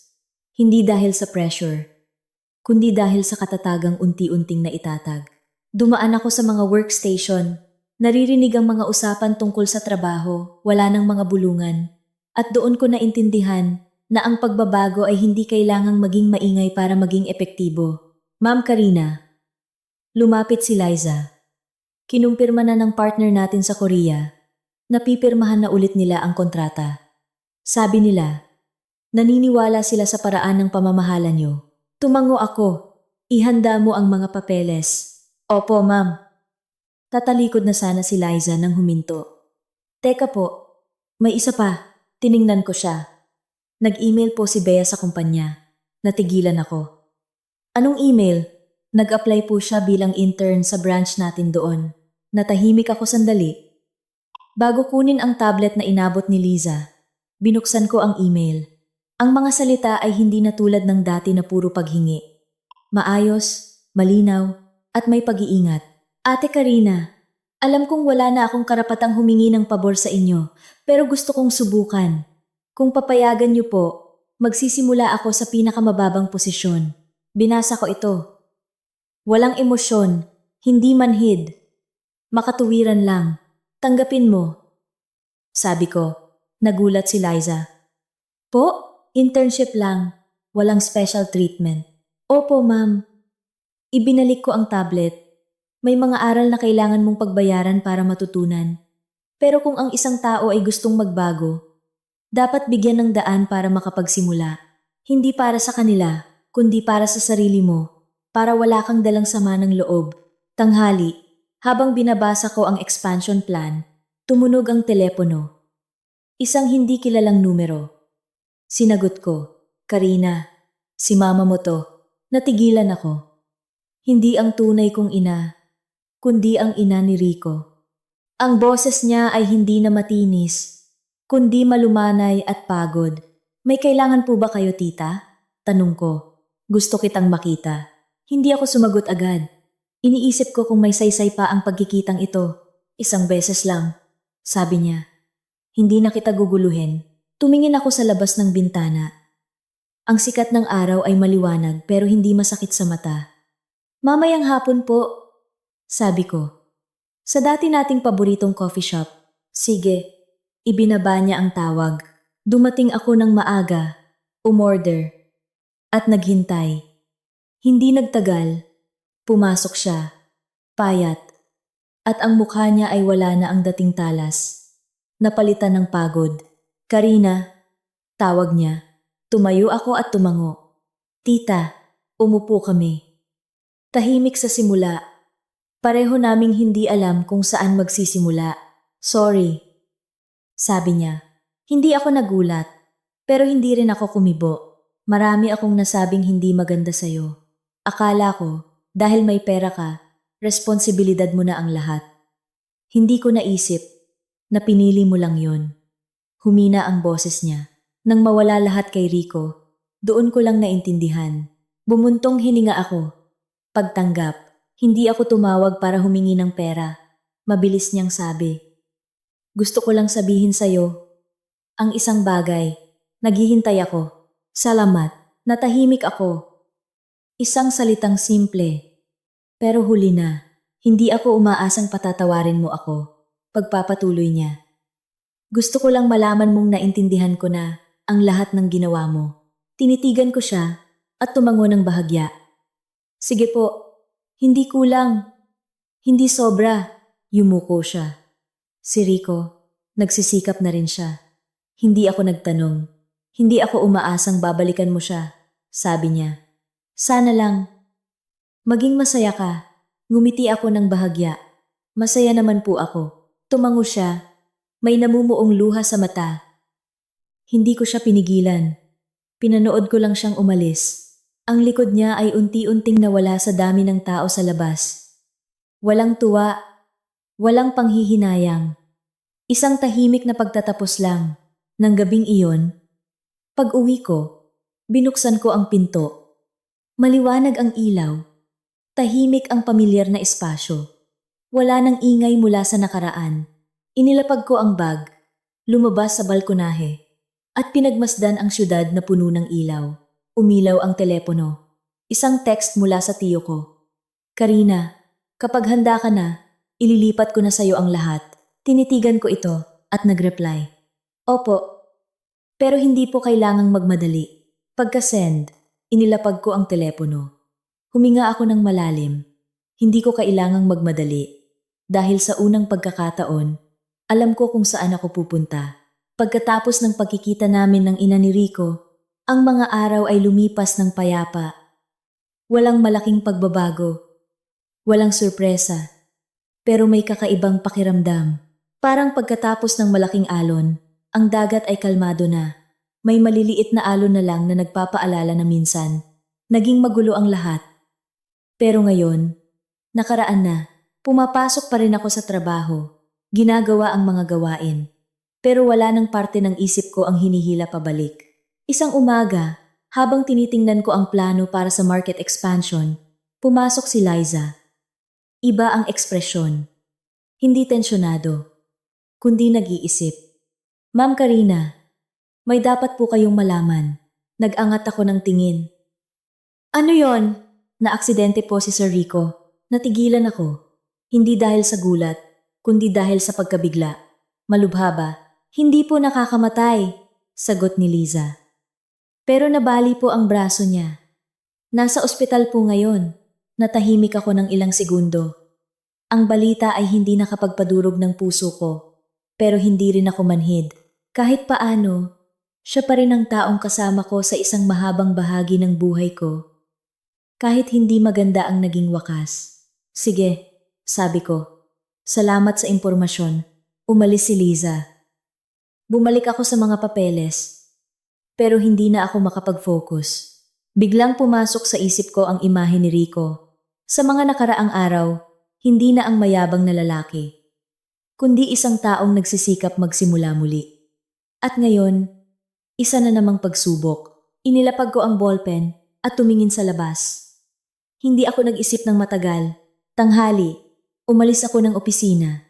Nagmaneho ako papunta sa ospital. Hindi dahil sa obligasyon, o dahil may natitira pang pagmamahal, kundi dahil gusto kong tapusin ang lahat ng maayos, nang walang naiiwan na anumang hindi natapos sa puso ko. Ang pasilyo ng ospital ay mahaba at amoy gamot. Dahan-dahan akong naglakad, nagtanong ng kwarto, at huminto sa harap ng pintong may pangalan niya. Tumayo ako sandali, at itinulak ang pinto. Nakahiga si Rico sa kama, nakakast ang braso. Medyo maputla. Nang makita ako, natigilan siya. Halatang hindi niya inaasahan ang pagdating ko. Karina, paos ang boses niya. Isinara ko ang pinto at lumapit. Kumusta ka na? Ayos lang. Maliit na aksidente lang. Tumango ako at umupo sa isang upuan. Ang hangin sa pagitan namin ay hindi na tensyonado o mabigat. Isang kakaibang katahimikan. Parang dalawang estrangherong may iisang alaala. Hindi ko akalaing darating ka, sabi niya. Ako rin, sagot ko. Ngumiti siya ng bahagya. Isang totoong ngiti. Salamat. Hindi ako sumagot. Tinitigan ko lang siya. Ayos ba ang trabaho mo? Tanong niya. Oh, mabuti. Natahimik kami sandali. Nagtatrabaho na ako sa isang maliit na kumpanya. Hindi malaki, pero stable. Tumango ako. Mabuti yan. Wala nang tumatawag sa aking sir. Tumawa siya. Pero ayos lang. Tinitigan ko siya. Sa unang pagkakataon, narinig ko siyang magkwento tungkol sa buhay niya nang walang yabang. Marami akong naisip. Pagpapatuloy niya. Dahan-dahan. Tungkol sa mga nangyari. Hindi ako sumabat. Akala ko dati, sapat na ang pera at posisyon. Tumingin siya sa kisame, pero pala, Hindi nila kayang panatilihin ang anuman. Bumuntong hininga ako. Hindi pagsang-ayon, kundi pag-unawa. Karina. Lumingon siya sa akin. Masaya ka ba? Isang bigla ang tanong. Nag-isip ako sandali at sumagot. Oo, hindi mahaba, hindi magarbo, pero totoo. Tumango siya. Lumambot ang tingin. Mabuti kung ganoon. Hindi na kami gaanong nag-usap. Hindi binalikan ang nakaraan. Hindi binuksan ang mga lumang sugat. Dahil pareho naming alam na ang mga bagay na tapos na ay hindi na kailangang ulitin para patunayan ang anuman. Tumayo ako. Magpahinga ka na. Tumango siya. Sige, tumalikod ako para umalis. Bago ako makalabas, tinawag niya ako. Karina, huminto ako. Salamat dahil hindi mo ako tuluyang sinira. Hindi ako lumingon. Hindi kita sinira. Sabi ko, huminto sandali. Ikaw ang gumawa niyan sa sarili mo. At lumabas ako. Ang pasilyo ay mahaba pa rin. Maliwanag pa rin. Naglakad ako. Hindi mabilis, hindi mabagal, pero mas magaan ang pakiramdam. Hindi dahil sa pagpapatawad, kundi dahil wala nang kailangang panghawakan. Paglabas ko ng ospital, hapon na. Ang dilaw na sikat ng araw ay dumadampi sa kalsada. Huminto ako, huminga ng malalim, at nagpatuloy sa paglakad. Nag-vibrate ang telepono ko. Isang text mula kay Liza. Ma'am Karina, napirmahan na po ang bagong kontrata. Tinitigan ko ito at ngumiti ng bahagya. Sige, isang salita, pero sapat na. Ang buhay ay nagpapatuloy. At sa pagkakataong ito, lumalakad ako gamit ang sarili kong mga paa. Pag alis sa ospital, hindi ako bumalik agad sa opisina. Dahan-dahan akong nagmaneho sa mga pamilyar na kalsada. Hindi para hanapin ang nakaraan, kundi para maramdaman na lahat ay tunay nang nagbago, na ang mga bagay na dating nagdulot ng sakit ay isa na lang malayong alaala, wala nang kapangyarihang hilahin ako pabalik. At ang pagbabagong iyon, kahit tahimik, ang nagpaunawa sa akin kung gaano nakalayo ang aking narating. Sa mga sumunod na araw, ang buhay ko ay naging stable. Umaga sa opisina, hapon sa mga pulong, gabi sa bahay. Wala nang mga biglaang tawag. Wala nang mga text na kailangang sagutin agad. At sa kaayusang iyon, naintindihan ko ang isang bagay. Ang kapayapaan ay hindi kusang dumarating. Ito ay resulta ng maraming tiyak na desisyon. Ma'am Karina, pumasok si Liza. Mas maliwanag ang mga mata. Positive na po ang kita natin sa huling quarter. Inilapag ko ang ballpen. Magkano? Hindi po malaki. Pero stable. Tumango ako at tiningnan ang mga numero. Hindi na ito mga numero ng pagsasalba, kundi simbolo ng isang sistemang umaandar ng tama. At mas mahalaga iyon kaysa sa anumang malaking numero sa maikling panahon. Panatilihin natin yan, sabi ko. Opo, ma'am. Ngumiti si Liza. Umalis siya. Iniwan akong mag-isa. Pumasok ang liwanag sa salamin. Tumama sa aking mesa. Sa mga maayos na dokumento. At doon ko napagtanto. Ang espasyong ito, sa wakas, ay tunay nang sa akin. Hindi dahil inagaw ko, kundi dahil karapat-dapat ako rito. Tanghali. Nakatanggap ako ng tawag mula kay Bea. Nag-alinlangan ako sandali bago sinagot. Ate Karina, ang boses niya ay mas matatag na. May kailangan ka? Gusto ko lang pong magpasalamat. Natahimik ako. Nasasanay na po ako sa trabaho, sabi niya. Mahirap po sa simula, pero kaya ko naman pala. Hindi ako sumagot agad. Nakikinig ako, hindi lang sa salita, kundi sa pagbabago sa tono niya. Hindi na po ako hihingi ng tulong sa inyo. Pagpapatuloy niya. Gusto ko lang sabihin na naiintindihan ko na po. Tumingin ako sa labas. Naiintindihan ang ano? Na walang may obligasyong buhayin ako. Isang simpleng pangungusap, pero sapat na. Tumango ako, kahit hindi niya nakikita. Sige, mag-ingat po kayo ate. Ikaw din. Ibinaba ko ang tawag. May mga usapang sapat ng tapusin sa tamang oras. Hapon! Nakatanggap ako ng text mula sa tiyo ko. Karina, sa linggong ito, Aayusin ko na ang lahat. Ang shares ay ililipat na sa pangalan mo. Tinitigan ko ang screen. Sa pagkakataong ito, hindi ko na ipinagpaliban. Opo, handa na po ako. Pagka-send, inilapag ko ang telepono. Dahil alam kong hindi ito isang bagay na darating para baguhin ang buhay ko, kundi isang parte na nito. Isang parte na sapat na akong matatag para tanggapin nang hindi ako nito kokontrolin. Ang mga sumunod na araw ay mabilis na lumipas. Ang kumpanya ay naging stable. Nagsimula ang mga bagong proyekto at hindi ko na kailangang makialam sa bawat maliit na detalye. Maaari na akong umatras, magmasid at mag-ayos kung kailangan. At ang distansyang iyon ang nagbigay sa akin ng oras para tingnan ang sarili ko. Isang gabi, nakatayo ako sa balkonahe. Isang nakasanayan na pinagmamasdan ang syudad, ang mga ilaw na walang katapusan. Ang hangin ay marahan, malamig, pero hindi na ako nakakaramdam ng lungkot. Naalala ko ang mga unang araw na nakatayo ako rito, na may pakiramdam na kawalan, hindi alam kung saan pupunta. At unti-unti, nilakbay ko ang daan. Hindi mabilis, hindi madali, pero sapat na matatag para hindi na muling bumagsak. Nag-vibrate ang telepono ko. Isang text, hindi mula kay Rico, hindi mula kay Bea, mula sa sarili ko. Isang note na matagal ko nang isinulat. Isang linya lang. Huwag mong kalimutan kung sino ka. Tinitigan ko ang mga salita at ngumiti. Hindi dahil naalala ko lang, kundi dahil hindi ko na nakakalimutan. Pinatay ko ang screen at tumingala sa langit. Walang gaanong bituin, pero sapat para makita na sa ibabaw ng mga artipisyal na ilaw. May mas malawak na kalawakan. Hindi ko na kailangang patunayan ang sarili ko, kahit kanino. Hindi ko na kailangang magkaroon ng pwesto sa buhay ng iba. Hindi ko na kailangang magsakripisyo para sa pagkilala.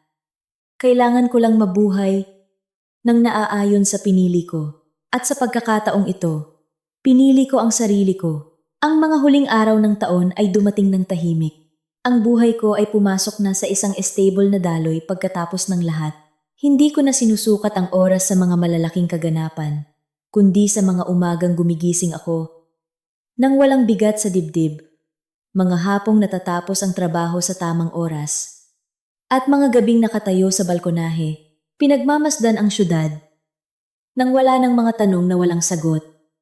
At ang simpleng buhay na iyon, ang bagay na hindi ko akalaing pahahalagahan ko ng ganito. Ang kumpanya, pagkatapos ng halos kalahating taon, ay hindi na mukhang nasa bingit ng pagbagsak. Ito ay naging isang maayos at malinaw na sistema. Bawat departamento ay alam ang kanilang gagawin. Hindi ko na kailangang dumalo sa bawat pulong. Nakakaya ko ng umatras at magmasid dahil nakapagtayo na ako ng isang matatag na pundasyon. Ma'am Karina, pumasok si Liza. May ngiti. Ang ulat sa pagtatapos ng taon ay lumagpas sa target. Kinuha ko ang folder. Ang mga numero ay hindi lang maganda, kundi stable. Walang bigla ang pagbabago. Walang mga butas na kailangang takpan.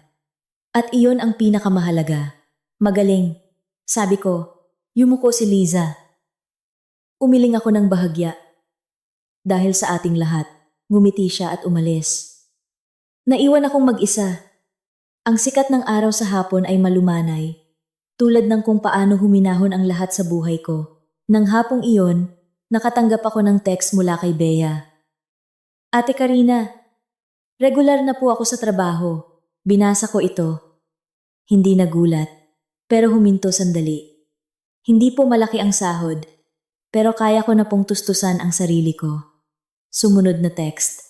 Nag-type ako pabalik. Sige, galingan mo. Hindi mahaba, pero sapat na. May mga relasyong hindi na kailangang ibalik sa dati.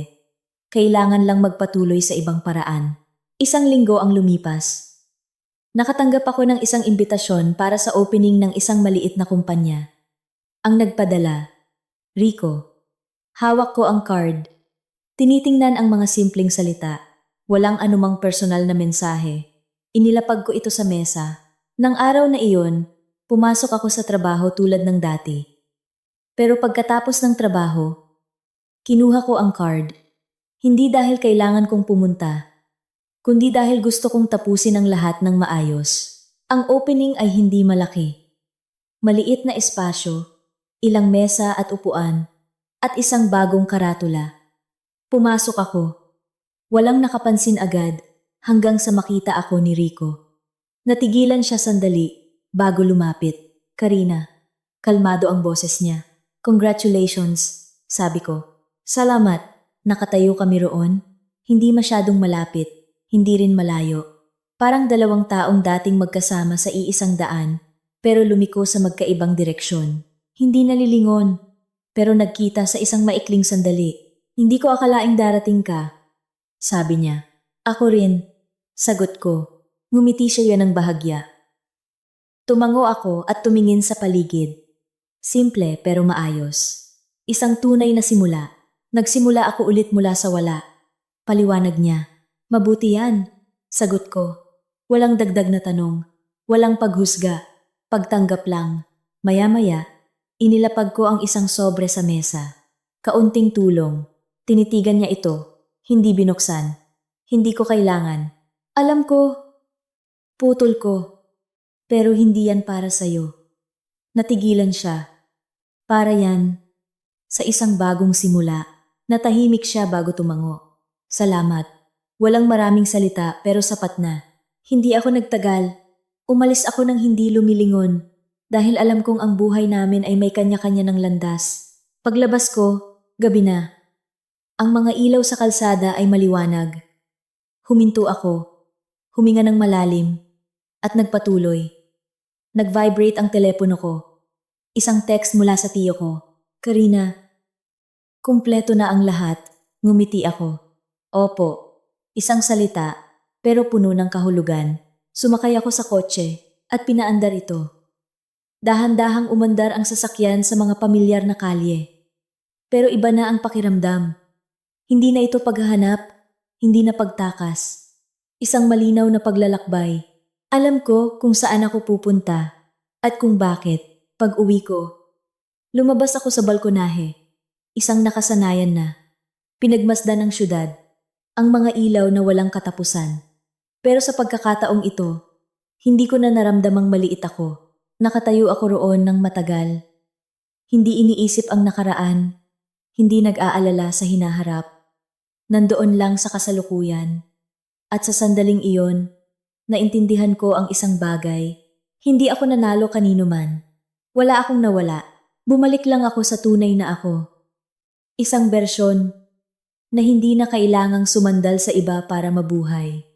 Hindi na kailangang patunayan ang halaga sa pamamagitan ng sakripisyo. Hindi na kailangang panghawakan ng isang relasyon dahil lang sa takot. Nilakbay ko ang isang kasal, isang pagkabigo, isang pagbawi sa kung ano ang sa akin. Pero ang pinakamahalaga ay hindi ang mga nakuha ko, kundi ang mga natutunan ko, na ang kabutihan ay hindi mali. Pero dapat ilagay sa tamang lugar, na ang pag-ibig ay hindi pagtitiis, kundi paggalang. At minsan, ang pagbitaw ay hindi pagkawala, kundi ang tanging paraan para mailigtas ang sarili mo. Ngumiti ako ng bahagya. Ang mga ilaw ng syudad ay maliwanag pa rin. Ang buhay ay nagpapatuloy. At ganoon din ako. Kung sinamahan mo ang kwentong ito hanggang sa dulo, marahil may isang malalim na katahimikan sa iyong puso. Isang katahimikan para tanungin ang sarili. Ilang beses na tayong nagbigay nang walang natira para sa ating sarili. Ang kwento ni Karina ay hindi lang kwento ng isang babae. Kwento ito ng marami sa atin. Mga taong naniwala na kung sapat ang sakripisyo at pagtitiis, magiging maayos ang lahat. Ngunit hindi ganoon gumagana ang buhay. May mga relasyong habang mas nagbibigay ka, mas itinuturing itong obligasyon. May mga taong habang mas nagpapakumbaba ka, mas umaabuso sila. At minsan, natatalo ka hindi dahil mahina ka, kundi dahil masyado kang nagtiis.